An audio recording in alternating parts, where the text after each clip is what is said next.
Bonjour à toutes et à tous, bienvenue sur Télégoël. Nous sommes le jeudi 12 octobre, c'est la semaine du goût. Et en exclusivité cette semaine, pour vous faire partager les meilleurs produits de la région, on vous emmène faire un petit tour chez les restaurateurs près de chez vous pour vous faire goûter leurs recettes et vous inviter à les rencontrer ce week-end. Chaque jour, une rencontre qu'on diffusera sur Facebook et vous retrouverez toutes ces recettes à la fin de ce JT. On parlera également de la fibre qui continue son développement sur le territoire, de sport, de sciences, de manifs aussi, de vignes, de travaux sur la RN17 qui vont débuter, de votre climat, d'exposition, d'inauguration, bref, tout ce qui fait bouger vos communes.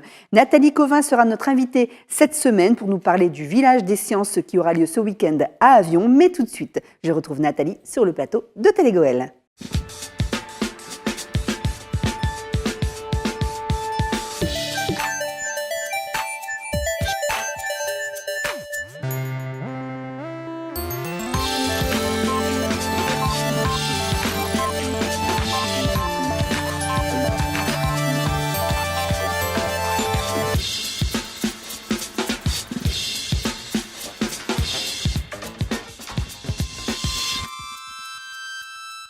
Bonjour Nathalie. Bonjour Valérie, bonjour à toutes et à tous. Beaucoup de monde pour la première édition de la foire commerciale de Lens au Stade Bollaert et des visiteurs ravis de cette formule Visite plus Foire. Oui Valérie, la première édition a été un véritable succès. Sur les 4 jours, 19 698 visiteurs. Julien Lepers et Roger Rudzinski étaient à l'animation durant ce week-end avec des quiz, des tombolas et des interventions auprès des exposants. L'orchestre Stefanski a mis également l'ambiance durant cette foire et les visiteurs ont pu également profiter, comme vous le pouvez le voir sur les images, de la ferveur de nos amis dunkerquois venus défiler dans les allées de cette première foire commerciale. Une grande satisfaction pour les exposants et le public présent, ravi également d'avoir pu visiter les coulisses de Bollaert de Leulis et rencontrer les joueurs pour quelques photos et quelques dédicaces. Bilan donc très positif qui pousse les organisateurs à vous donner rendez-vous l'année prochaine pour une seconde édition.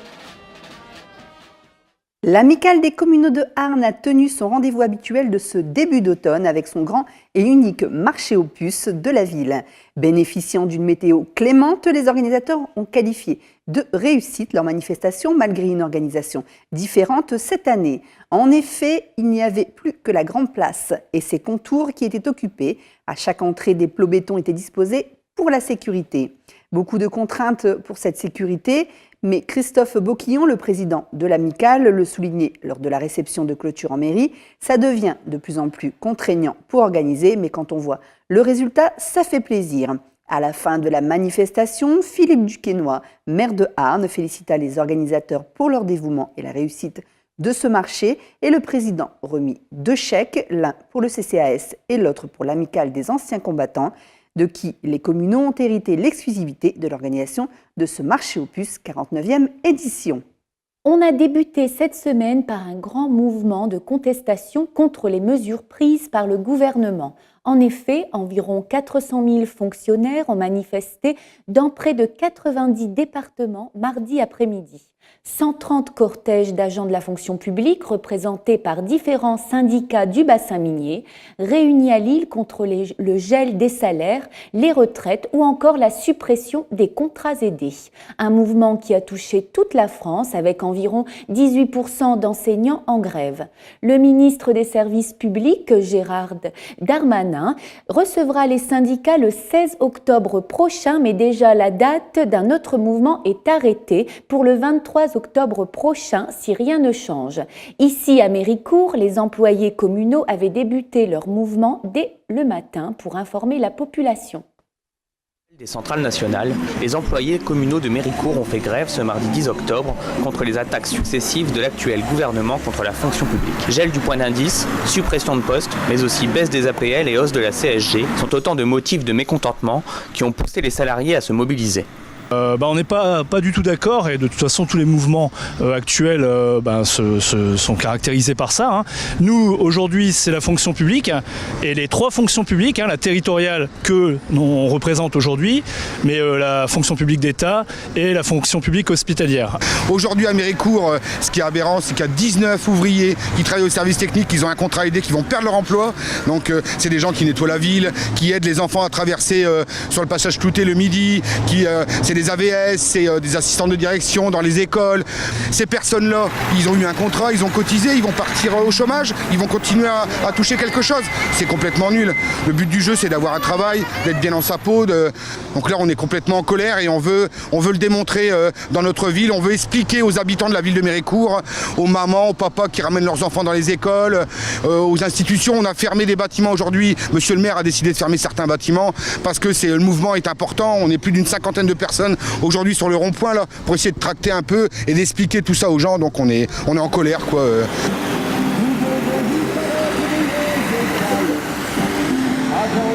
Les premiers effets sur ne serait-ce que le retrait des contrats aidés, c'est la population qui va l'avoir de plein fouet.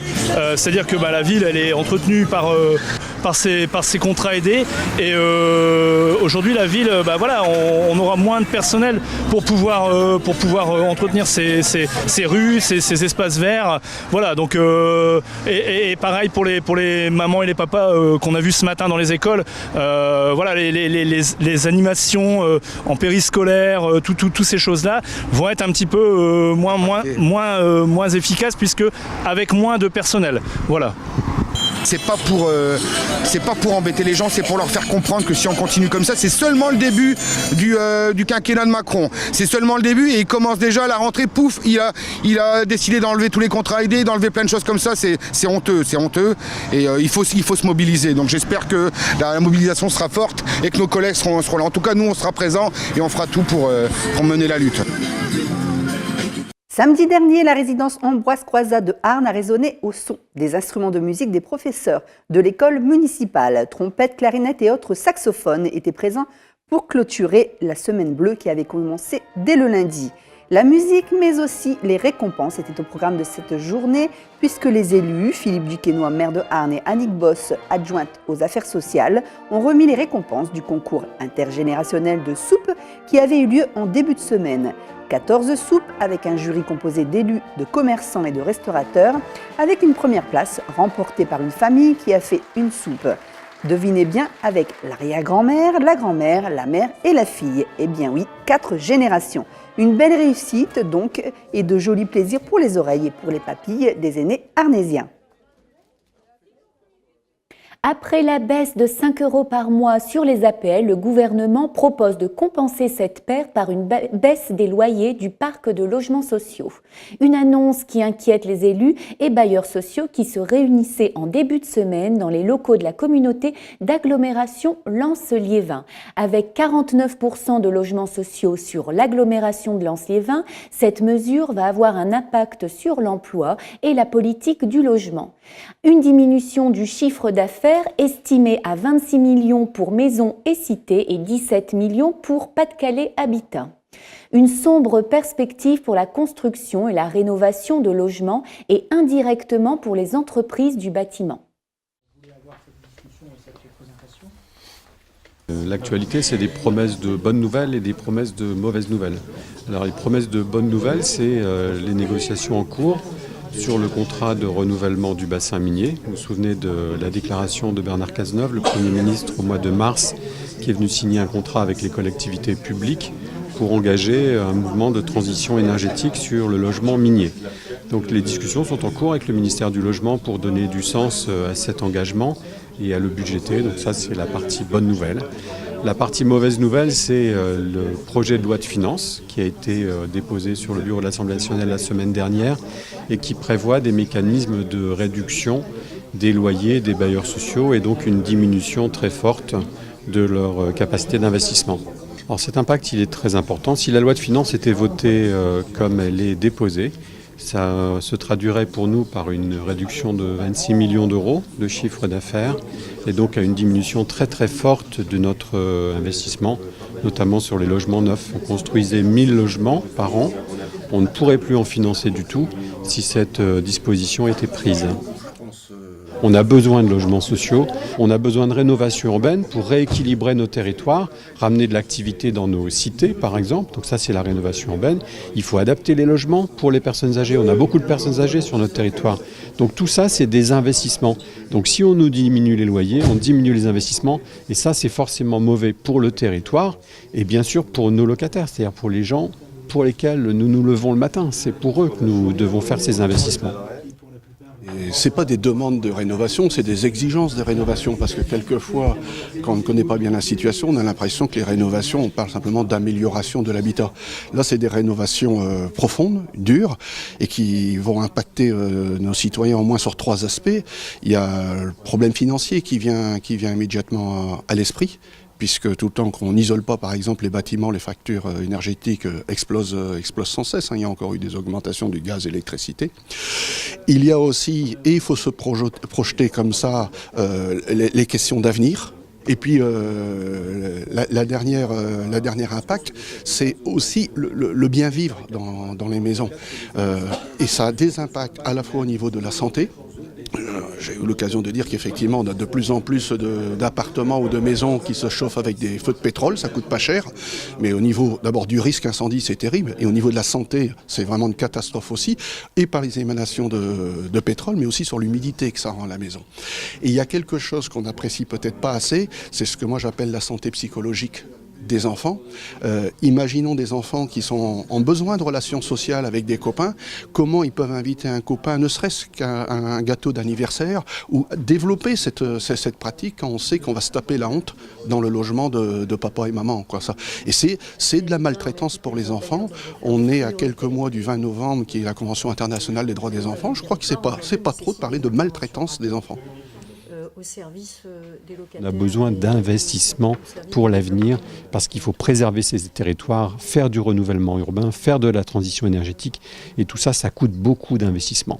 Donc ce ne sont pas les mêmes investissements dans les grandes agglomérations et dans les villes moyennes, mais on a besoin de beaucoup d'investissements dans les villes moyennes pour organiser notre avenir. On a besoin de penser à notre avenir. Il faut que l'ensemble des élus regardent par rapport à leur réalité communale, comment ils peuvent s'associer les citoyens, leur expliquer ce qui se passe. Il y aura la conférence du territoire samedi, programmée en sous-préfecture mercredi prochain, où il faut qu'on se fasse entendre. Et il faut peut-être d'autres mesures avec les citoyens plus fortes. J'aime assez cette expression de Jacques Ralitz, c'est qu'il faut que chacun arrête de se plaindre dans son coin, mais qu'on porte plainte collectivement en faisant le bruit nécessaire. C'est une réalité depuis quelques mois à Saint-Angoël. Les habitants peuvent profiter désormais de la fibre optique chez eux. En effet, un déploiement progressif s'est effectué sur la commune par les services de l'opérateur Orange pour plus de 600 foyers.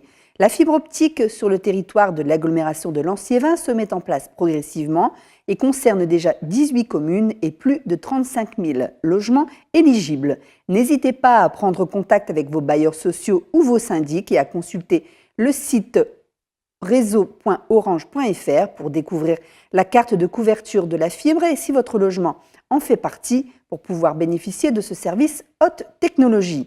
Ce réseau 100% fibre vous garantit une performance étonnante favorable au développement de l'attractivité économique des communes. Devenu le rendez-vous incontournable de la petite enfance depuis plus de 10 ans, le salon d'éveil Thiolupio, en partenariat avec Droit de Cité, était à Méricourt pour petits, grands et en famille, autour de spectacles variés ce week-end. Un mouton dans mon pull par la compagnie Théâtre T avec une marionnette dans une série de variations autour de la laine, tantôt couverture neigeuse, tantôt fil que l'on déroule autour d'un rouet, et Sophie Verdier avec langue de chat à raconter les jolies histoires de sa grand-mère et chanter des comptines aux tout petits avec son ukulélé. 2 univers oniriques très différents pour donner aux enfants l'envie de découvrir le spectacle vivant. C'est ça le festival Thiolupio. La ville de Arnes avait organisé la semaine dernière une demi-journée Osons nos talents. Une action qui s'appuie sur 3 à 5 ateliers de découverte des métiers choisis par des partenaires en cohérence avec le tissu économique local et les attentes identifiées du public. Autour de ces ateliers pratiques de découverte des métiers, un village, des acteurs locaux, Mission Locale, PLI, EIF, Pôle emploi sont présents afin de présenter les services auxquels les participants peuvent peuvent avoir recours pour les accompagner dans leur démarche de recherche d'emploi, une nouvelle manière d'inciter les jeunes à l'emploi sur le territoire.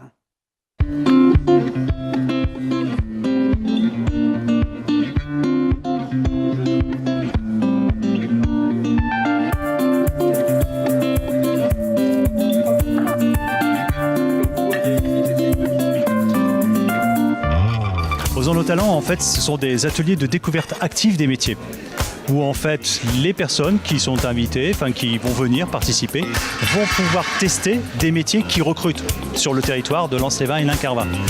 Aujourd'hui, on a de la logistique avec la préparation de commandes, on a de la cuisine, restauration, on a du service à la personne, du bâtiment et des ateliers recyclage.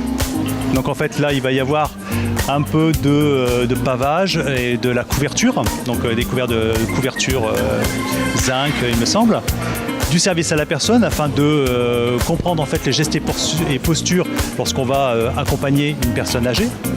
Donc avec une combinaison de vieillissement, c'est très intéressant à voir comment ça fonctionne. On a l'atelier recyclage, donc en fait là ça va être plus sur du tri de vêtements mais qui va être sur la même chose que si on était sur du tri manuel en milieu professionnel. La logistique, donc un parcours de préparation de commandes, et la restauration, donc en fait là c'est accompagné sur des verrines, etc. Donc on cuisine. On a débuté on avait commencé l'année dernière, on avait fait Wany et Bully-Mazingarbe. Cette année on est déjà à notre 5e événement et ça va encore continuer sur le mois d'octobre et le mois de novembre. Ce sont parfois des personnes qui sont plus ou moins éloignées de l'emploi-formation et qui donc sont en projet de définition de projet professionnel. Je dirais qu'en fait le premier bilan il est quand même certes assez positif vu le monde que l'on reçoit et en tout cas en fait les perspectives derrière que les personnes se donnent sur leur projet professionnel.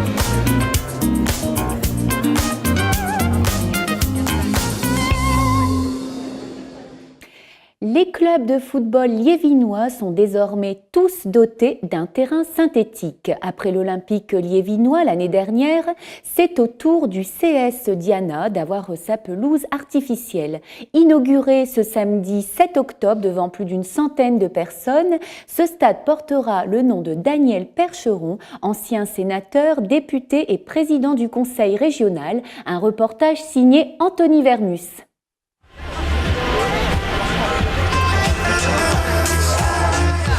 En 2013, l'Olympique liévinois et le CS Diana n'avaient aucun terrain synthétique. Aujourd'hui, chacun possède son terrain artificiel. Pour Frédéric Lalin, président du CS Diana, c'est l'opportunité pour les 310 licenciés du club de s'entraîner toute l'année. C'est une très grande avancée. L'outil de travail est extraordinaire par rapport à ce qu'on avait avant. On était déjà pas mal lotis, mais là, on a un nouveau synthé. On a le terrain qui a été refait, un petit terrain pour les gamins qui est refait, donc ouais, c'est une très grande avancée. On va pouvoir continuer ce qu'on a fait depuis toujours, la formation, donc tant mieux pour le club, et puis voilà, pour puis accueillir plus de monde et pouvoir s'entraîner toute l'année, c'est important. Un projet que la ville de Liévin avait promis au CS Diana, une opération possible grâce notamment aux aides de l'État. Nous avons été aidés dans cette opération de 1,3 million d'euros, beaucoup par l'État d'abord, qui au titre de la politique de la ville nous a apporté plus de 700 000 euros. Nous avons été aidés par le conseil départemental, par le conseil régional, et le reste, c'est-à-dire environ 300 000 euros, a été apporté par la ville de Liévin. Donc c'est une opération effectivement qui a été très bien subventionnée et je remercie une nouvelle fois les partenaires, l'État, la région et le département. Ce terrain portera le nom de Daniel Percheron, un symbole quand on sait à quel point l'ancien président de la région Nord-Pas-de-Calais aime le football. C'est peut-être le seul honneur que je peux accepter sans avoir l'air d'avoir la grosse tête. Être identifié à un terrain de football, avoir comme horizon les grands terris de Los Angeles et la légende du bassin minier, et avoir aussi à proximité du regard le Stade Bollard, que j'ai largement contribué avec d'autres, avec Jean-Pierre Cucheda notamment, à sauver, à moderniser et à demeurer le cœur du bassin minier et du meilleur public de France, le public de Lens, de Liévin, d'Avion et de toutes les communes minières. En effet, ce synthétique a une superbe vue sur le stade Bollard de Lellis et les terris du 11-19, deux passions pour cet amoureux du football. Vous jouez à quel poste ? Tu joues à quel poste ? Attaquant gauche, moi. Et toi? Attaquant gauche. T'es gaucher, t'es droitier, tu te débrouilles. Après de longs mois d'attente, la date de début des travaux de passage à 2 fois 2 voies de la RN17 entre Vimy et Avion a été arrêtée. En effet, cet axe autoroutier de presque 4 km, fréquenté par plus de 30 000 véhicules par jour entre Lens et Arras, a souvent été la cause de nombreux accidents par le passé et nécessité d'intervenir en urgence pour la sécurité des automobilistes. Un vaste et important chantier, à partir du 8 novembre, attend donc les usagers. Soyez vigilants si vous empruntez cette route, car des perturbations sont à prévoir à partir de cette date, et cela jusqu'en juin 2020. On écoute tout de suite messieurs Fabien Sudry, préfet du Pas-de-Calais, et Jean-Marie Demagny, directeur adjoint de la DRIL, direction régionale de l'environnement, de l'aménagement et du logement Hauts-de-France, au micro de Christophe Billoire. Je suis venu effectivement ce matin annoncer aux élus du territoire que l'engagement de l'État qui était pris il y a un an, à travers en particulier la déclaration d'utilité publique qui était prise en juin 2016, cet engagement sera tenu. Donc l'État débutera le 7 novembre prochain précisément les travaux de mise à 2 fois 2 voies de la RN17 entre la commune de Vimy et la commune d'Avion, pour finalement faire de l'axe Lens-Arras un axe entièrement aménagé, mis aux normes actuelles et notamment mis à 2 fois 2 voies. Ces aménagements étaient prévus au contrat de plan État-région 2015-2020. Ils représentent un engagement financier de l'État de 26,2 millions d'euros. Et les travaux, je l'ai dit, à partir du mois de novembre, sont prévus pour durer un peu moins de 3 ans. C'est une mise à 2 fois 2 voies, il y a 2 ouvrages d'art, il y a la déconstruction d'un échangeur, il y a aussi la réalisation de bassins d'assainissement, d'un assainissement complet puisque cette section n'était pas assainie jusqu'à présent. Il faut travailler par zones successives, on a grosso modo décomposé la section en 3 tranches. On va élargir d'abord, dévier la circulation sur chacune de ces tranches, et puis intervenir sur la section ancienne. Donc il faut y aller pas à pas. Le trafic pendant la durée du chantier sera maintenu sur l'axe et nous allons baisser, du fait du chantier, nous allons baisser la vitesse à 70 km/h. Lorsque les travaux seront réalisés, dans la partie rurale de cette route, la limitation de vitesse sera portée à 110 km/h et dans la zone urbaine, la partie Avion, la limitation sera portée à 90 km/h. Samedi dernier, la ville de Liévin organisait sa 7e fête de la vigne. Une fête traditionnelle et familiale pour célébrer l'arrivée de la vigne. Récolte et presse du raisin, atelier, présence d'une mini-ferme itinérante, d'un magnifique manège d'artisans belges étaient notamment au programme de cette 7e édition.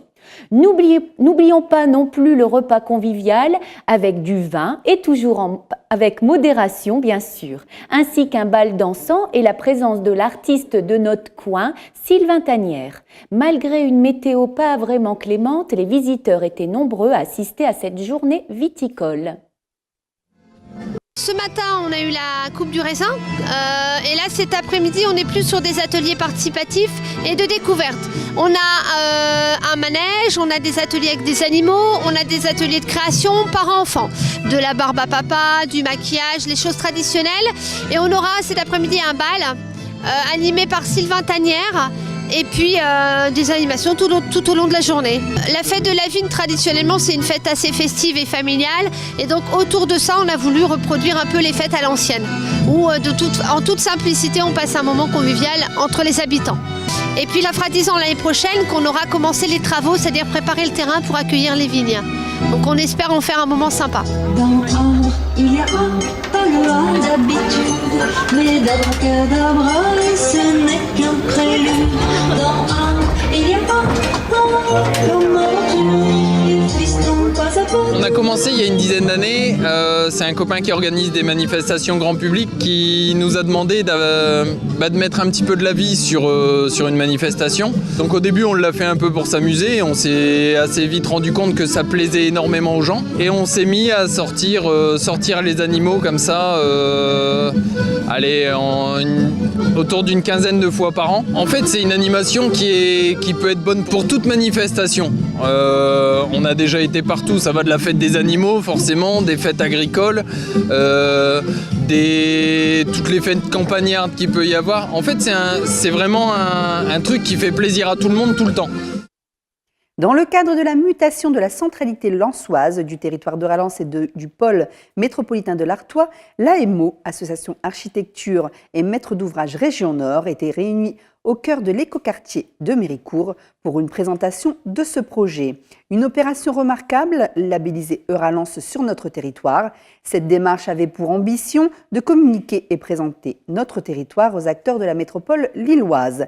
Après une présentation orale de Bernard Baude, le maire de la commune, et Aline Devinck, la directrice adjointe de l'aménagement pour Territoire 62, les architectes et promoteurs présents ont eu droit à une visite pluvieuse mais fort intéressante de ce nouveau quartier dont nous parle le maire et Aline Devinck. Alors c'est à la demande de la communauté d'agglomération de Lens-Gévin d'accueillir cette réunion d'AMO Nord-Pas-de-Calais. Il y avait des élus, des architectes, des bureaux d'études, des gens qui travaillent plus sur les questions environnementales, des aides à maîtrise d'ouvrage et à maîtrise d'œuvre. Moi je ne crois pas qu'il faut, je n'ai jamais eu à avoir la prétention qu'il faut prendre cet exemple comme un modèle. J'ai eu l'occasion tout à l'heure de dire que c'est des défis à la fois compliqué mais tellement passionnant à relever, et je dirais plutôt tout simplement que si on avait nous une démonstration à faire, c'est que si on l'a fait, c'est que c'était possible. Donc il faut relever tout simplement le défi du possible et travailler toujours plus à mettre en synergie les intelligences et les savoir-faire qu'il y a dans le territoire avec nos habitants. Alors, qui dit écoquartier, ça veut dire que les questions environnementales sont prises très au sérieux, mais on les prend à travers une obligation, c'est le regard humain. C'est un quartier où il va faire bon vivre, où on demande aux gens de co-construire des choses ensemble, de partager de l'activité, et on utilise aussi le fait qu'il soit au centre géographique de la ville pour y mettre des structures publiques, comme ici aujourd'hui on accueillait ce séminaire de l'association des maîtres d'ouvrage et des maîtres d'œuvre dans la médiathèque, la gare. Il y a aussi la crèche, il y a aussi le réseau d'assistantes maternelles, la construction d'un restaurant municipal et d'un centre d'éducation populaire. Donc tout ça à l'adresse des 12 000 habitants de Méricourt et j'allais dire quasiment à équidistance des quartiers et relié par un maillage piéton, c'est-à-dire un mode doux pour pouvoir y venir. On va arriver vers des logements qui vont être de plus en plus économes en énergie. Donc de moins en moins, on va avoir besoin de tout ce qui est production importante d'énergie. Donc on va avoir, je pense, de plus en plus des petites productions d'énergie localisées qui vont répondre vraiment à des demandes de plus en plus faibles. Donc je pense qu'on va pas être... on va être de plus en plus autonome. Voilà. C'est-à-dire qu'on aura soit sa petite éolienne, soit son petit panneau solaire, soit sa chaudière Icalor qui va relarguer la chaleur au moment où on en a besoin et qui va consommer de l'électricité au moment où elle est disponible et renouvelable, par exemple. Donc il y aura tous ces aspects-là. Après, il y a des... Je pense que il y a les mentalités qui avancent pour dire d'aller dans ce sens-là et puis donc d'être de plus en plus respectueux de l'environnement. Et puis après, il y a aussi tout le cadre européen et tout le cadre, et toute la déclinaison en réglementation nationale qui fait qu'en effet, avec les objectifs de réduction, le facteur 4, on va arriver à des bâtiments et avoir une vie plus autonome. Faites la paix, c'est le nom de ce projet né de l'initiative des évêques des 3 diocèses du Nord-Pas-de-Calais.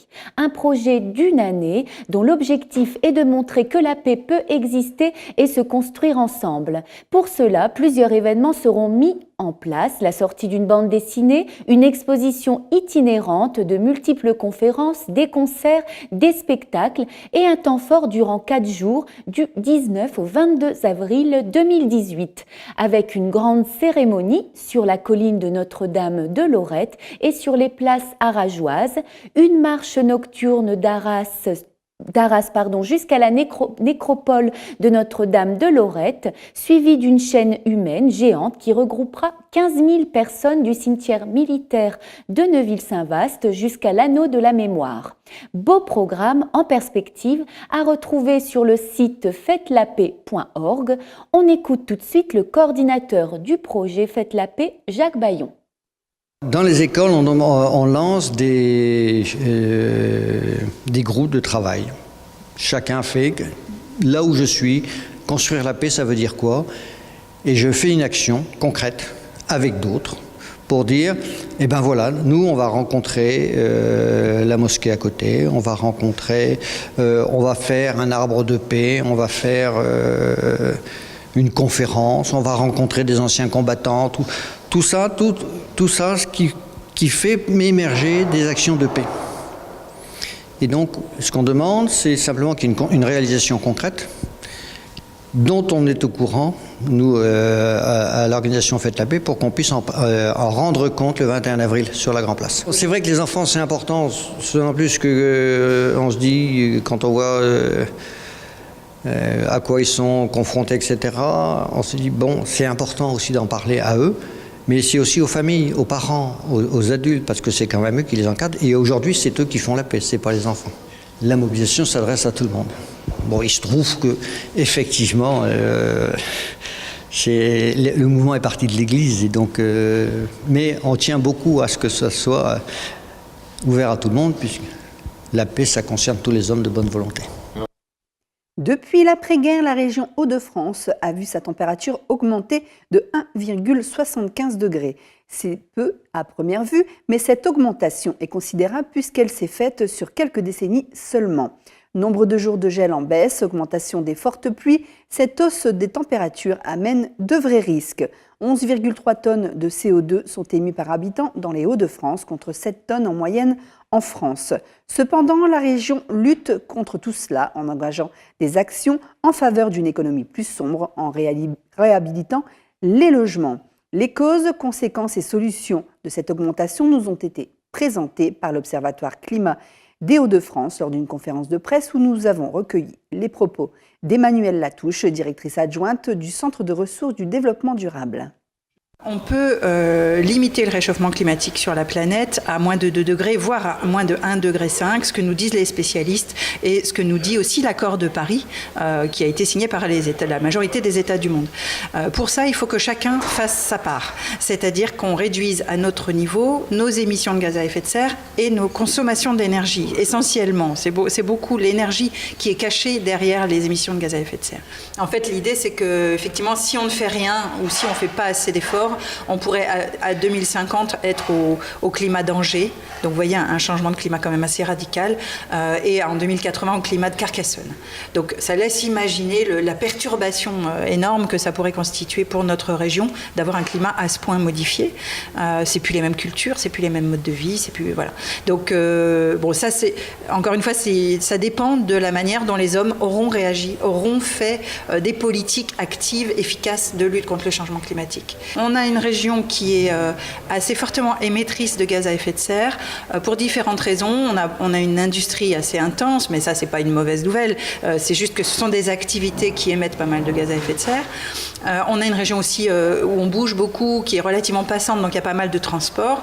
Mais les efforts, par contre, qui sont déployés en Hauts-de-France sont significatifs et nos courbes de stabilisation des consommations d'énergie, voire de baisse des émissions de gaz à effet de serre sont plutôt bonnes. Donc non, je crois qu'on est une région mobilisée, mais il faut le rester.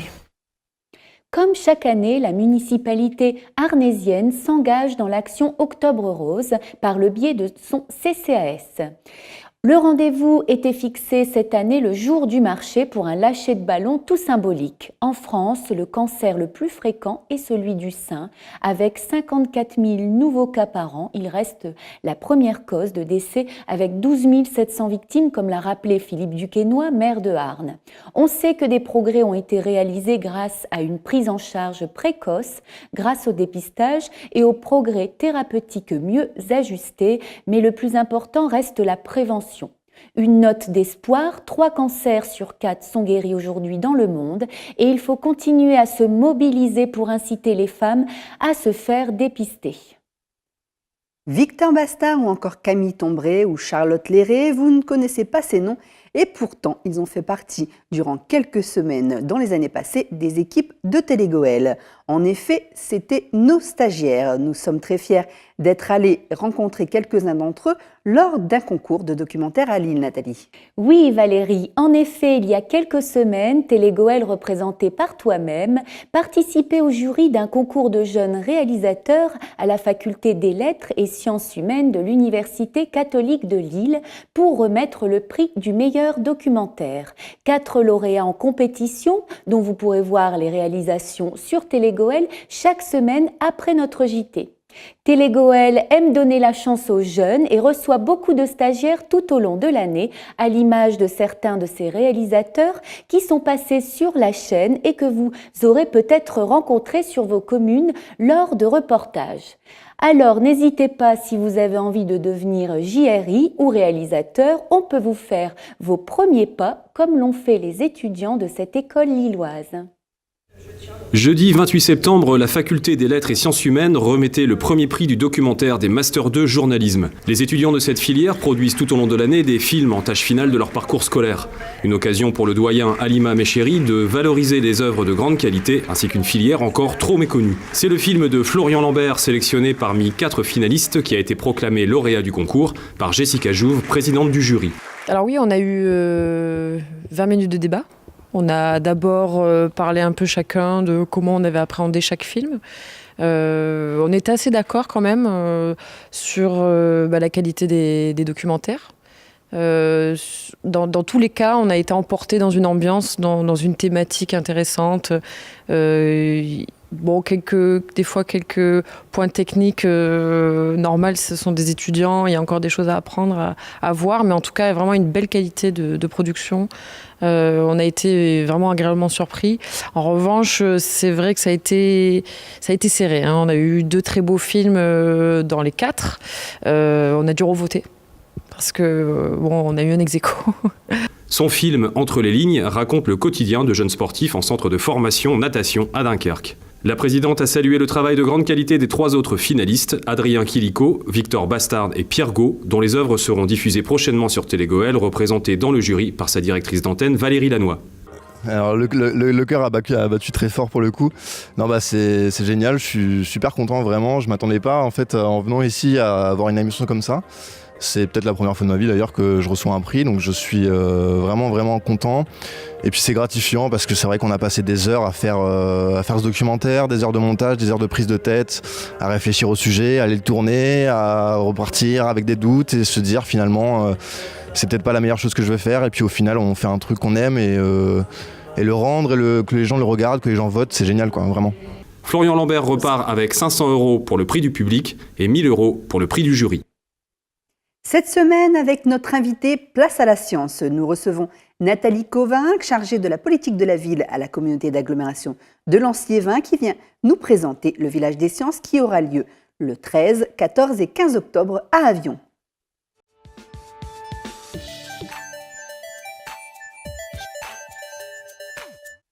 Nathalie Covin, bonjour, bienvenue sur le plateau de Télégoël. Bonjour. Alors, vous êtes en charge de la politique de la ville à la communauté d'agglomération de Lanciévin et organisatrice du village des sciences ce week-end à Avion. Alors, dites-moi un peu en quoi consiste un village des sciences. Donc, le village des sciences, en fait, c'est une manifestation que l'agglomération organise depuis maintenant 20 ans. Elle dure 3 jours et durant ces 3 jours, on essaye de faire découvrir les sciences de manière ludique et amusante à tous, mais surtout aux plus jeunes pour éventuellement susciter certaines vocations. Donc ça se passe comment? Vous êtes installé dans une grande salle avec des stands, je suppose. Oui. Quel type de stand on peut retrouver? Alors on est précisément à l'espace culturel d'Avion qui se situe juste derrière la mairie, place des droits de l'enfant. Et en fait on a une salle appelée Mouloudji, à peu près 900 mètres carrés. Dans ces 900 mètres carrés, on va présenter à peu près 20 animations différentes proposées par des amateurs, des professionnels, des chercheurs et également des sociétés privées. Donc on trouve quelle activité pour les enfants? Donc chaque activité, chaque animation est diverse, complètement variée. On passe de l'astronomie, on va passer à la découverte des maths en s'amusant, on va fabriquer de la limonade, on va aussi découvrir le ciel avec le planétarium itinérant prêté par le Forum départemental des sciences, basé sur Villeneuve-d'Ascq.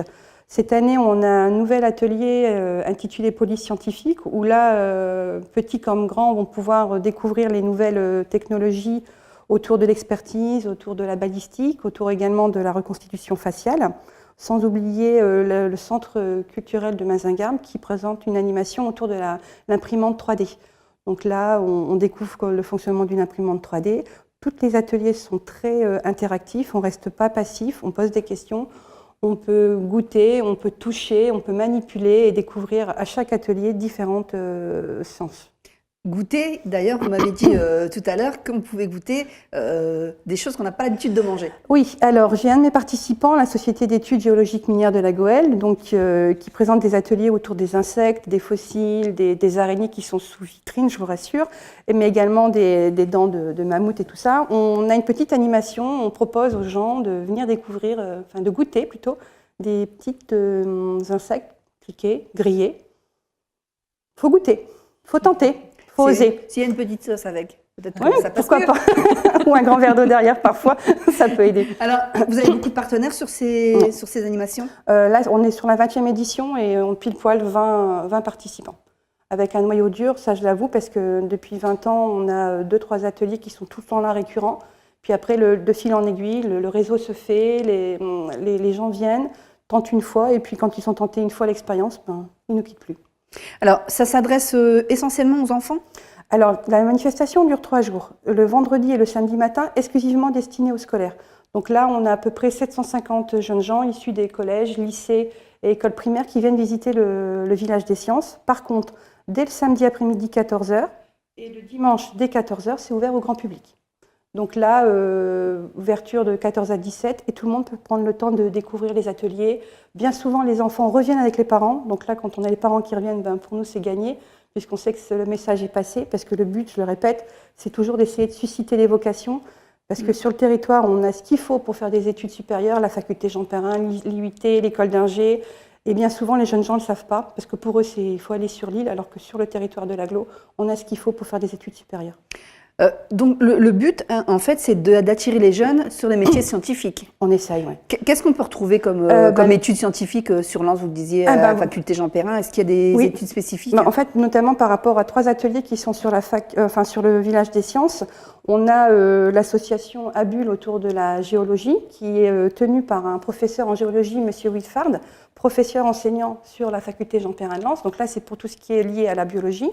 On a un atelier qui s'appelle Bobo le robot, animé par Fabien, qui vient du CRIL, le CNRS, mais qui est chercheur en mathématiques et en informatique, et qui est basé sur la faculté Jean Perrin de Lens. Vous avez également la BU, donc la bibliothèque universitaire, qui a tout un service autour de la communication et de justement comment poursuivre le mieux possible ses études, qui vient sur le stand, sur le village, et qui propose un atelier autour, entre guillemets, de l'herbier, mais qui présente aussi la faculté Jean Perrin de Lens. On essaye de faire un petit peu de com autour des établissements universitaires. Est-ce que si on veut participer, si on veut aider dans ce village des sciences, on peut aider dans quelle mesure? Tenir un stand ou oui. venir apporter son aide ou son expérience sur un des stands? Comment on fait? On vous contacte? Vous me contactez, en fait, donc classico-classique au niveau de l'agglomération de Lens-Liévin. On s'entretient, et si vous voulez participer au village des sciences, vous êtes les bienvenus, et comme ça nous fait un atelier en plus, une thématique en plus, parce que franchement, on passe du coq à l'âne, excusez-moi l'expression, à chaque atelier, quoi. Vous arrivez, vous voyez les insectes, vous allez voir le planétarium itinérant, vous allez aller voir l'imprimante 3D. On va parler aussi de Mars. On va avoir également un partenariat avec Veolia Eau, qui est là depuis un certain nombre d'années autour de l'eau, pour expliquer comment le cycle de l'eau, comment elle est traitée, comment ça se passe sur notre territoire. On a la fédération de pêche, parce que la pêche... ça cartonne auprès des gamins, quoi qu'on puisse en dire. Et puis on se rend compte que dans nos rivières, on a des espèces que personnellement je ne connaissais pas vraiment, et qui sont chez nous et qui reprennent un peu du poil de la bête, sans jeu de mots. Donc c'est une manifestation nationale à la base, oui, qui dure pendant une semaine. Oui, à la base, la manifestation a commencé au niveau national, elle a commencé le 6 octobre et elle se terminera le dimanche 15 octobre. Et nous, au niveau de l'Agglo, on part toujours sur un week-end, et c'est toujours le 2e week-end d'octobre, voire le 3e en fonction des week-ends d'octobre, parce qu'en fait, maintenant, l'opération Village des Sciences organisée par l'agglomération de Lens-Liévin est un rendez-vous récurrent. Les gens commencent vraiment à savoir que ça existe. Et d'année en année, le nombre de visiteurs ne cesse que d'augmenter. Qu'est-ce qui intéresse le plus? Sincèrement, vous me demandez ça à moi? Ouais. Tout. Non, sincèrement, là, en toute honnêteté, les enfants viennent et découvrent plein de choses qu'ils ne connaissent pas. Mais ce qui est assez cocasse, c'est qu'ils font ça au quotidien. On fait des maths en s'amusant. Là, on a un atelier autour des mathématiques. Les gamins comprennent parfois la notion de 3D, alors qu'en enseignement en classe classique, entre guillemets, ils n'arrivent pas à le percevoir. Le fait de manipuler, parfois, ils regardent les enseignants en disant « c'est bon, madame, là, j'ai compris, tout va bien ». Mais là, cette année, je pense que le carton va être autour de la police scientifique, ça, on ne va pas se l'enlever. Les nouvelles technologies, et puis là, justement, avec la police scientifique, il y a des métiers autour de cette police scientifique, laborantin, expert. Donc là également, avec le monsieur Choudoba, on va essayer de susciter Police des vocations. scientifique, on retrouve à Avion, je crois, au commissariat d'Avion, ils ont un... Oui. Ils ont un labo. Oui, là, ils ont un labo. Parce qu'à l'inauguration, on était allé visiter, il me semble qu'ils avaient Et M. Choudoba, en fait, c'est un ancien policier qui a créé justement toute la branche expert scientifique sur Lens et sur Douai, qui est à la retraite et qui continue bénévolement à faire partager sa passion. Alors, ce village des sciences est gratuit? Oui. Ça se passe quand et où? On peut le rappeler? Alors, ça se passe le vendredi 13 octobre, samedi 14 et dimanche 15 octobre à Avion. Alors, centre culturel Ferrat, place des droits de l'enfant, entrée gratuite, 9h, midi, 14-17 pour le vendredi et le samedi, et le dimanche, 14-17.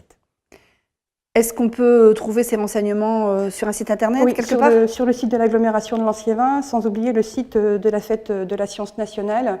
Vous tapez village et on a très peu de villages en France. On n'en a que 2 sur le Nord-Pas-de-Calais, donc obligatoirement, vous aurez les informations. Nathalie, est-ce que tu vas faire un petit tour au village des sciences? Oui, je vais aller goûter un petit insecte. Je ferai une spéciale dédicace. On a tous envie d'aller goûter des petits insectes, ça c'est sûr. Alors, merci Nathalie. Merci à vous. À bientôt sur le plateau Télégoël. N'hésitez pas à vous rendre donc à Avion pour ce village des sciences à partir de samedi après-midi pour le public, c'est bien ça. Ça risque d'être très sympathique. D'ailleurs, si vous pouvez goûter un petit insecte, je pense que les organisateurs en seront ravis. Et on retrouve tout de suite notre ami Fred pour sa rubrique sport.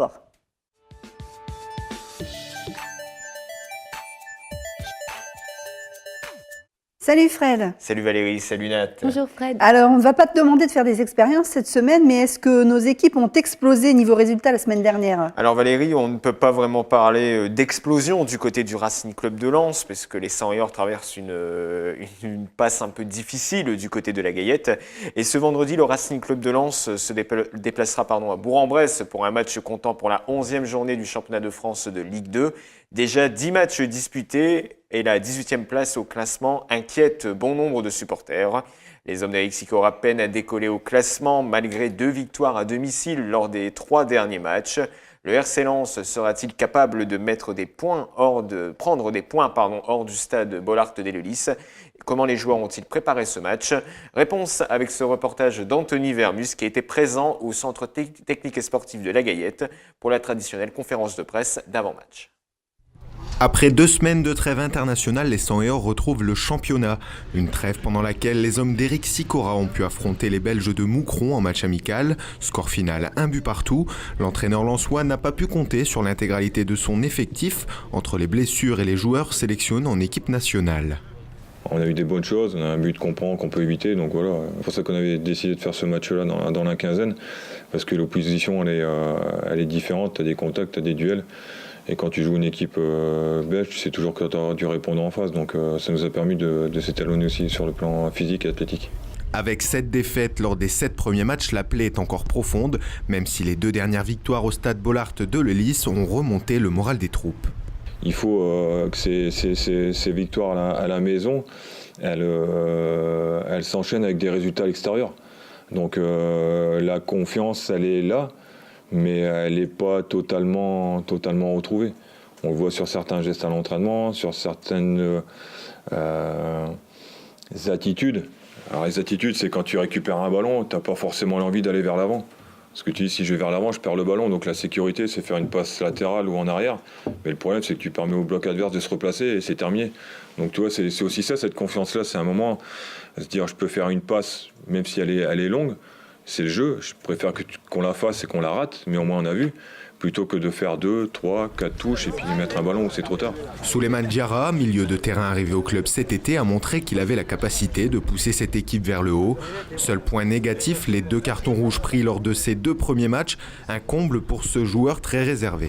Je vais essayer de me canaliser parce que mon foot, c'est des duels.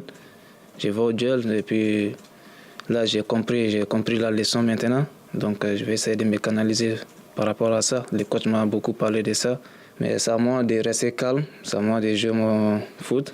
Donc le reste, je ne m'en occupe pas. Il y a peut-être un excès d'engagement, mais il y a aussi cette volonté de récupérer les ballons. Alors après, à nous de travailler avec lui dans ce sens-là pour qu'il évite d'aller dans les contacts et les duels inutiles. Ce qu'il a réussi à faire contre Ajaccio. Donc voilà, lui, il faut qu'il progresse dans ce domaine-là. On l'a pris pour jouer, on l'a pas pris pour faire un match sur 4 ou sur 5. Un déplacement à Bourg-en-Bresse qui devrait se faire sans Dujan Zvetinovic et Clément Chantôme. Tous deux aux soins cette semaine, ils devraient reprendre dans le groupe la semaine prochaine. En revanche, les supporters lensois, eux, seront bien présents à Bourg-en-Bresse. Près de 350 supporters seront attendus au stade Marcel Vercher.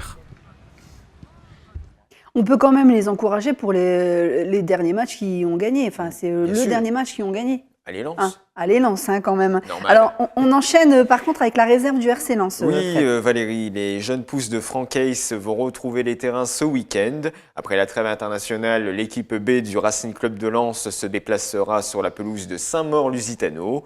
Les réservistes sont 13e pour le moment de leur poule de National 2. Aux portes donc de la zone rouge, donc attention, les coéquipiers de Didier Després feront face à une équipe de Saint-Maur actuellement à la 7e place du championnat. Alors ce dimanche, l'équipe USN Noyelles-sous-Lens a réalisé un exploit en Coupe de France. Oui Valérie, c'est un exploit, c'est la magie de la Coupe de France. Noyelles-sous-Lens s'est imposé sur le score de 4-0 face à Marquette-les-Lille. C'était un match où Noyelles-sous-Lens ne partait pas forcément favori. Mais en tout cas, la petite équipe a relevé le défi avec brio et s'est imposée donc sur ce score de 4-0. Comme vous pouvez le voir sur ces images, c'est Jawad qui ouvre le score pour le US Noyelles-sous-Lens. On voit des belles images de joie, ça représente vraiment le football vrai, le football amateur et la magie de la Coupe de France. Ça a été quand même un match assez disputé, mais Noyelles-sous-Lens a vraiment fait un match parfait. Et on voit ensuite que c'est Omar qui met le 2-0 pour Noyelles-sous-Lens. En tout cas, cette équipe a pu compter sur le soutien de ses supporters qui s'étaient déplacés en masse dans les tribunes du stade de Noyelles-sous-Lens. En tout cas, on remercie pour les images un Noyellois, je crois, Valérie. Un jeune Noyellois qui a du talent d'ailleurs et qui s'appelle Nasser. Benabar Nasser. Voilà.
Tracteur, Petit Train, Chenille, voilà, il y avait de l'ambiance sur le terrain de Noyelles-sous-Lens qui s'est imposé 4-0 lors de ce 5e tour de la Coupe de France. Et je vous encourage à aller voir les matchs de football amateur dans le bassin minier. Il y a des fois de très bonnes surprises dans les tribunes. On remercie encore Benabar Nasser pour ces images. Merci Benamar et n'hésite pas à nous ramener d'autres images. Ce week-end, il y avait également un derby dans le bassin minier, Fred. Oui, Liévin recevait Dourges. C'était l'une des affiches de cette poule de National 3 en basketball. Cependant, il n'y a pas vraiment eu de débat lors de ce match car les Liévinois se sont imposés sur le score de 83-55. Le BCL est deuxième de ce championnat, au coude à coude avec Charenton et avec la très belle stat de 3 victoires en 3 matchs. On reste sur les parquets, mais on va parler handball avec les carabiniers de Billy-Montigny. Qui se sont imposés samedi dernier dans leur fidèle salle Othello-Trony.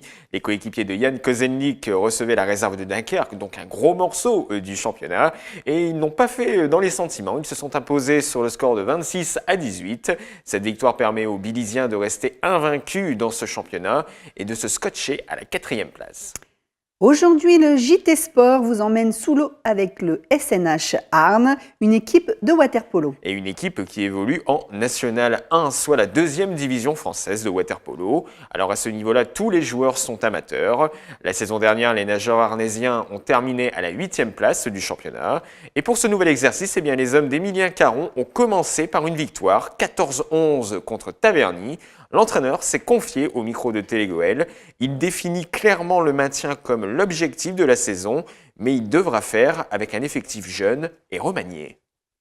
Premier match face à Taverny, avec une équipe qui a pas mal changé par rapport à la saison dernière. Je voulais rajeunir l'effectif et surtout avoir un effectif beaucoup plus, en termes de quantité, beaucoup plus nombreux. On a décidé de séparer de 2 étrangers, Milos Malenovic et Nikola Popovic. On a perdu Lucas Chitil aussi, qui est un joueur important du groupe. On a perdu Cédric Moranval qui faisait tous les matchs à domicile avec nous et qui est devenu directeur sportif du club.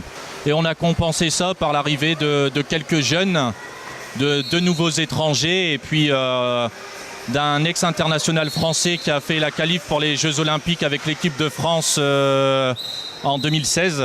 On s'est renforcé en quantité, mais aussi, je pense, sur quelques positions en qualité. Pourquoi pas la montée? Plusieurs raisons à ça. En termes de structure, on ne pourrait pas. En termes de quantité d'entraînement, aujourd'hui, je peux m'entraîner que 4 fois par semaine pour l'équipe première. Donc déjà, ce ne serait pas possible pour la Pro A. Ça me demanderait de m'entraîner 2 fois par jour avec une séance de muscu supplémentaire. Et l'autre aspect qui est indéniable, c'est juste financièrement. Il faudrait que la mairie nous mette une rallonge de 150 000 €. Et je ne pense pas qu'ils ont ça dans leur bas de laine. Moi qui suis arnésien pur souche et depuis toujours, j'aurais pu partir ailleurs pas mal de fois et je suis resté ici. Parce que ce club, je lui donne vraiment une vraie importance. J'aime vraiment ma ville et je pense que chaque joueur qui vient ici, qu'il soit nouveau ou pas nouveau de ce club, très rapidement y adhère. Je vais prendre le cas de Cédric Moranval qui est là juste à côté, qui est mon directeur sportif. C'est quelqu'un qui a connu la Ligue des Champions, qui a connu plein de choses, qui a joué à Lille, qui a joué à Tourcoing, qui a joué dans plein de grands clubs. Et c'est ici qu'il pose ses valises parce qu'il a senti une atmosphère qu'on ne retrouve pas dans beaucoup de clubs. On n'a pas grand-chose pour réussir, il faut se le dire. On n'a vraiment pas grand-chose. On n'a pas tout ce qu'il faut, mais par contre, on a une vraie force, c'est que profondément, on aime tous ce club et on veut le porter le plus haut pour nous, premièrement, mais aussi par fierté pour les efforts que la ville fait pour nous, parce que je sais que c'est des efforts de nous mettre le bassin à disposition, je sais que c'est de vrais sacrifices aussi pour la municipalité parce qu'on coûte de l'argent et le meilleur moyen, voilà, c'est de leur prouver qu'on va se maintenir et de fort belle manière. Emilien Caron au micro d'Éric Muller pour Télégoël. Merci Fred, à la semaine prochaine pour de nouvelles infos sportives. Bien sûr, toujours présent. Alors ce week-end, on vous l'a dit, il y a bien sûr la fête de la science à Avion, mais ce n'est pas tout et c'est Nathalie qui va nous en parler.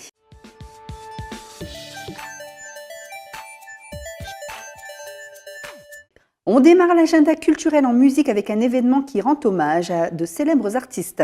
Oui, ce samedi 14 octobre à 20h, le Colisée de Lens sera très british et accueillera le groupe clone des 4 garçons dans le vent, The Rabbits, qui interpréteront les plus grands succès des Beatles. De la musique encore au théâtre municipal L'Arc-en-Ciel de Liévin.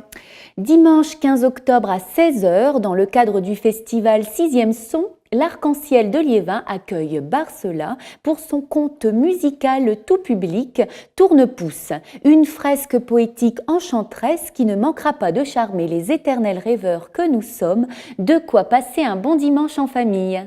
On part maintenant en Pologne, Nathalie, un pays cher à ton cœur, je crois.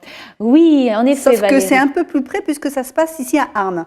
Oui, c'est ça, la ville de Arnes sera bien aux couleurs de la Pologne et cela durant toute une semaine. Au programme de cette 29e édition, donc de la semaine culturelle de la polonité, le vernissage de l'exposition sur l'armée bleue, le vendredi 13 octobre à 18h30 à l'hôtel de ville, un gala avec chant et danse polonaise le dimanche 15 octobre à 15h au centre culturel Jacques Prévert, le mardi 17 octobre à 20h au cinéma Le Prévert, la projection du film Tribulation d'une amoureuse sous Staline. Et c'est un repas dansant franco-polonais animé par l'ensemble Bardziński Orchestra qui clôture les festivités à la salle Kraska le dimanche 22 octobre à 13h. Toutes les infos sont sur le site de l'organisateur arnerchanouf.monsite.orange.fr. On célèbre en musique l'arrivée de l'automne à Grenay. Ce dimanche 15 octobre à 15h, à l'espace culturel Ronnie Cooter à Grenay, l'harmonie municipale de Saint-le-Noble se joint à celle de Grenay pour un concert exceptionnel d'automne, une rencontre artistique qui promet quelques surprises. Une lecture spectacle sur la vie d'une Lilloise avec une artiste ch'ti que l'on connaît plus sous le nom de Capitaine Marlowe sur France 3. Vendredi 13 octobre à 20h30, l'espace culturel Jean Ferrat Avion accueille Adolpha, Louise Bronx et Corinne Maziero, un trio de femmes rayonnant dans une vie bien rangée d'Adolpha par la compagnie Détournoiement. Joli témoignage d'une sans-dents qui crie haut et fort qu'elle a le droit d'exister. On termine, Nathalie, avec une magnifique exposition photo au Colisée de Lens. Elle a 31 ans, c'est une Lensoise et tire son inspiration de l'art de rue et des instants de vie. Autodidacte, guidée par sa sensibilité plus que par la technique, Justine Gréban nous révèle des lieux, des moments, des regards que notre course contre la montre de tous les jours nous empêche de découvrir. Elle vous propose jusqu'au 20 octobre prochain de vous faire découvrir son exposition de photographie au Colisée de Lens. Justine ou Mademoiselle Adam vous procurera beaucoup d'émotions. Merci Nathalie, on va suivre tes conseils. On se retrouve la semaine prochaine pour que tu nous présentes une nouvelle fois la tonne de choses à faire près de chez nous. Oui Valérie, avec plaisir. Alors en attendant, on vous dit bon week-end. On se retrouve sur YouTube, sur les réseaux sociaux, sur Facebook. Et n'hésitez pas, sortez, bougez entre deux, regardez Télégoël. À bientôt sur notre chaîne.